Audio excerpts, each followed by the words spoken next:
Hello बच्चों, चलिए प्रश्न को पढ़ते हैं। निम्न कथनों को पढ़ें और वह विकल्प चुनें जिसमें दोनों कथन गलत हैं। यहाँ पे हमें 4 कथन दिए हैं। पहला, कंडोम शुक्राणुओं की गतिशीलता को कम करते हैं। दूसरा, डायाफ्राम सर्वाइकल कैप्स व वाल्स फीमेल व पुरुष दोनों के लिए हैं। थर्ड, आईयूडीज को प्रशिक्षित नर्सों द्वारा अंदर डाला जाता है। चौथा, बाध्यकर गर्भधारण को रोकने की अंतिम विधि है। दिए गए प्रश्न के 4 विकल्प हैं। ए 1 व 3, बी 1 व 2, सी 3 व 4, डी 2 व 4। दिए गए प्रश्न की मुख्य अवधारणा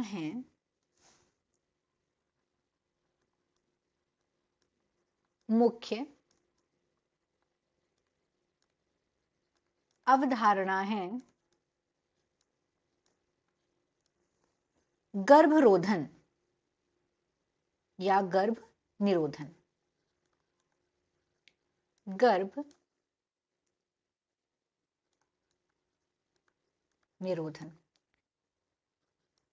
यदि हम गर्भ निरोधक की बात करें तो गर्भ निरोधक, यदि हम आदर्श गर्भ निरोधक की बात करें तो आदर्श गर्भ निरोधक कौन से होंगे? ऐसे गर्भ निरोधक जिसे जब प्रयोगकर्ता इस्तेमाल करे, जिसे जब पुरुष या स्त्री, मादा या पुरुष जो कि प्रयोग करता है, जब वो इसे प्रयोग में लाएं तो उनकी सभी हितों की रक्षा करे। जैसे कि हितों की रक्षा में ये प्रभावी हो, उपलब्ध हो, कोई अनुषांगी प्रभाव या दुष्प्रभाव नहीं हो और कम से कम हो, अगर हो तो बहुत कम से कम दुष्प्रभाव हो, और इसकी साथ ही साथ यह उपयोगकर्ता की कामोक्षा, प्रेरणा और मैथुन में बाधन ना हो। तो ये चीज होती है गर्भ निरोधक। गर्भ निरोधक क्यों इस्तेमाल करें? जिससे निषेचन या फिर गर्भधारण को रोका जा सके, जिससे गर्भधारण को रोका जा सके, ये नहीं हो। अब यहां पे अगर हम देखेंगे कि जो बैरियर, अलग अलग मेथड्स हैं, अलग अलग प्रक्रियाएं हैं, यहां पे अलग अलग ऐसे तरीके बनाए गए हैं। तो एक तो हुआ बैरियर विधि। बैरियर विधि में आ जाता है जैसे रोध। बैरियर विधि या रोध, रोध मतलब होता है बैरियर। तो बैरियर विधि के अंतर्गत रोधक साधन के माध्यम से यहां पे क्या करते हैं? अंडाणु और शुक्राणु का भौतिक मिलन होने से रोकते हैं। तो यहां पे क्या होता है? भौतिक मिलन रोकते हैं। यहां पे भौतिक मिलन को रोका जाता है। और इसका उदाहरण अगर हम देखें तो कंडोम इसका एक उदाहरण है। कंडोम, या इसको हिंदी में निरोध बोलते हैं, कंडोम। तो इस तरीके से अगर हम पहले विकल्प की बात करें, यहां पे पहला जो कथन दिया हुआ है, कंडोम शुक्राणुओं की गतिशीलता को कम करते, नहीं, गतिशीलता को कम नहीं करते हैं, ये भौतिक मिलन को रोकते हैं अंडाणु और शुक्राणु के। तो यहाँ पे जो ये पहला कथन है गलत हो गया। अब हम दूसरे कथन पे आते हैं। दूसरे कथन के बारे में बात करते हैं। यहाँ पे डायाफ्राम, सर्वाइकल और कैप्स व वाल्स स्त्री। तो यहाँ पे अगर हम देखें तो जो डायाफ्राम होता है, डायाफ्राम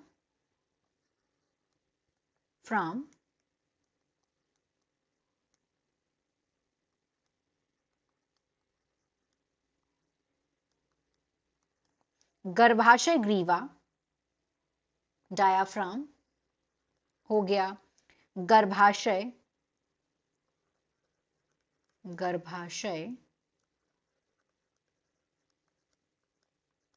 ग्रीवा,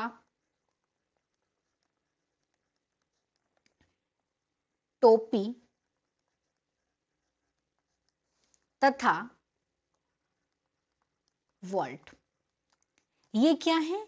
ये रबर के बने होते हैं और रबर से बने ये रोधक हैं। ये स्त्री के जनन मार्ग में सहवास से पूर्ण गर्भाशय ग्रीवा को ढकने के लिए लगाया जाता है। तो किस में लगाया जा रहा है? मादा में या स्त्री में लगाया जा रहा है।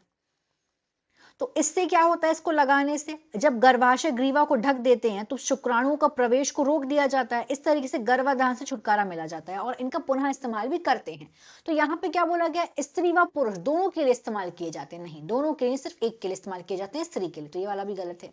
तीसरे में आते हैं, तीसरे कथन में बोला गया है आईओडीज को प्रशिक्षित नर्सों द्वारा अंदर डाला जाता है। तो आयोडीज देखते हैं क्या होता है। अगर हम आयोडीज की बात करें, आयोडीज मतलब है इंट्रा यूटेराइन डिवाइस, और इसको हिंदी में बोला जाता है अंतः, इसे हिंदी में बोलते हैं अंतः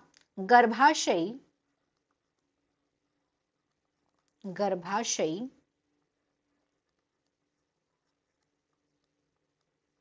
युक्ति। ये क्या करते हैं, ये डॉक्टर या किसी अनुभवी नर्सों द्वारा, अनुभवी नर्स के द्वारा ही इसे योनि के माध्यम से इसे गर्भाशय में लगाया जाता है, स्त्रियों के या मादा के गर्भाशय में इसको लगाया जाता है। और ये अलग अलग प्रकार के होते हैं। जैसे कि हम बात करें LNG-20 हो गया, मल्टीरोड 375, तो अलग अलग प्रकार के ये होते हैं। यहाँ पे क्या बोला गया, आयोडीज को प्रशिक्षित नर्सों द्वारा अंदर डाला जाता है, तो हाँ ये वाली बात सही है। चौथे में बाध्यकरण की बात हो रही है, चौथे कथन में। तो अगर हम बाध्यकरण की बात करें तो शैल क्रिया विधियां, इन्हें बाध्यकरण कहते हैं। ये होती हैं शैल क्रिया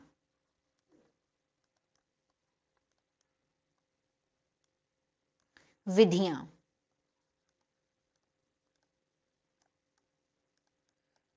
जिन्हें बाध्यकरण कहते हैं। ये उन लोगों के लिए सुझाई जाती हैं जिन्हें गर्भावस्था दोबारा चाहिए ही नहीं है। ये स्थायी माध्यम है, ये स्थायी माध्यम के रूप में इनका इस्तेमाल किया जाता है। इनको स्त्री व पुरुष दोनों में इस्तेमाल करा जाता है। अगर हम स्त्री की बात करें, अगर मादा में यदि नसबंदी होगी तो इसको बोला जाता है ट्यूबेक्टोमी। इसमें नली का उच्छेदन भी इसको हिंदी में बोलते हैं। क्या बोला जाता है, ट्यूबेक्टोमी। तो वहीं अगर हम बात करें पुरुष में, तो पुरुष में जब ये क्रिया संपन्न होती है तो इसको बोलते हैं वेसेक्टोमी या शुक्रवाहक उच्छेदन।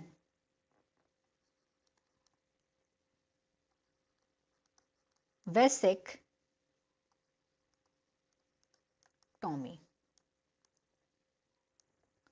तो यहां पे हम देखें कि वेसेक्टोमी क्या होता है, यहाँ पे शुक्रवाहक बांधा और काटा हुआ रहता है। और वहीं अगर हम बात करें ट्यूबेक्टोमी, तो यहाँ पे फैलोपियन नलिकाएं बांधी और काटी हुई होती हैं। तो यहाँ पे जो ये चौथा है ये भी सही है, ये अंतिम विधि होती है। अब हम देखेंगे यहाँ पे हमें वो चुनना है जहां पे दोनों कथन गलत हैं। तो गलत कथन कौन कौन से, पहला और दूसरा, ये दोनों कथन गलत हैं।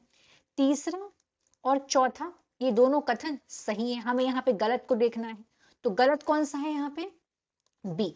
तो हमारा सही विकल्प हो जाएगा बी। दिए गए प्रश्न का सही विकल्प है बी, पहला व दूसरा। आशा करते हैं आपको यह प्रश्न समझ आया होगा। धन्यवाद।